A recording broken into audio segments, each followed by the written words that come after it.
everyone, this is Ian from the River Rocker. Welcome dito sa Food Reviews. Nandito tayo ngayon sa Quiapo at mag-food trip tayo.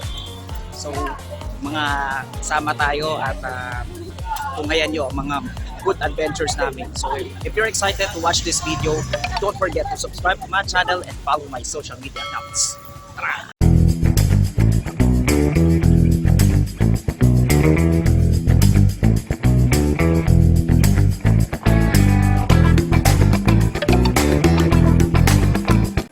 Last time, nagpunta kami ng mga tropa ko sa Manila at nag-food trip kami sa Quiapo at sa Binondo. Una naming pinuntahan ang Quiapo at sumadya kami dito sa Pastoras Famous Palabok.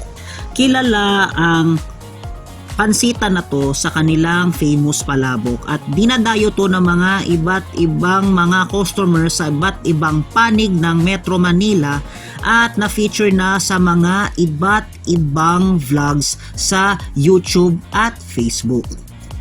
Kaya naintriga kami at sinubukan namin ang kanilang famous palabok.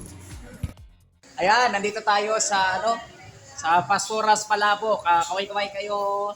Ayan, kasama ko si Jaja at saka si Daddy doon. Okay sa inyo. Dalawang uri ng palabok ang sineserve nila dito. Una ay ang regular size na nagkakahalaga ng 80 pesos at yung isa ay ang large size na nasa 120 pesos. And sa mga musulman. Pagdoon daw sa dadas. Ang awkward pala pag nagpa-vlog ka. Sana yan lang yan. Natatawa ko medyo. Kaway ka kung kuya doon. Yun o. Everyone. Ayan. Ay, Jaja. Ayan.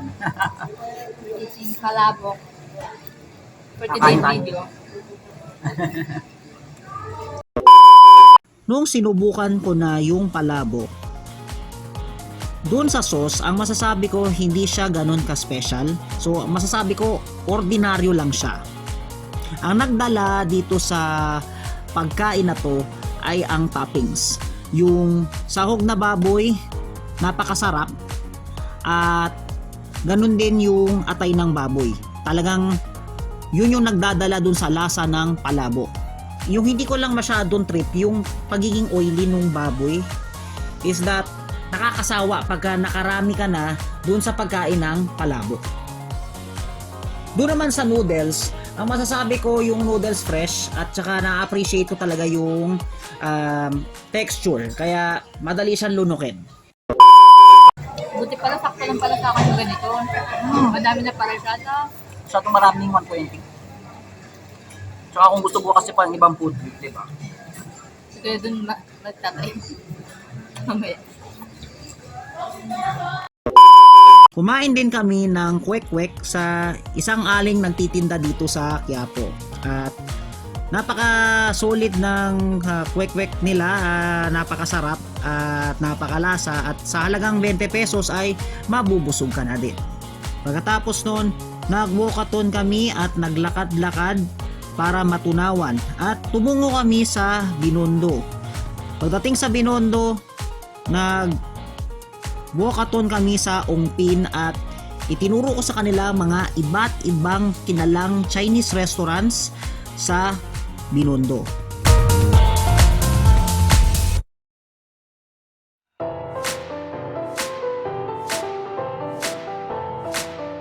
Habang naglalakad kami sa Ongpin, na-encounter namin itong Taiwan fried bao na nagbebenta sila ng mga fried bao at hindi nagkatubiling umorder si Daddy doon ng fried bao.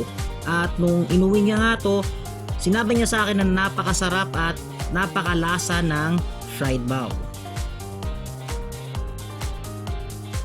Overall, nag-enjoy kami sa lakad namin dito sa Quiapo Binondo Tour at sana makasama pa natin sila sa mga iba pang mga videos. Alright, so that was all for the video for today and let me know in the comment sections what's your thoughts sa aming food trip dito sa Quiapo at Binondo. Feel free to comment down below, and if you like this video, don't forget to send a thumbs on my video. Magkita-kita tayo sa susunod na episode ng Food Reviews. This is Kian signing off. Rock on, Pilipinas!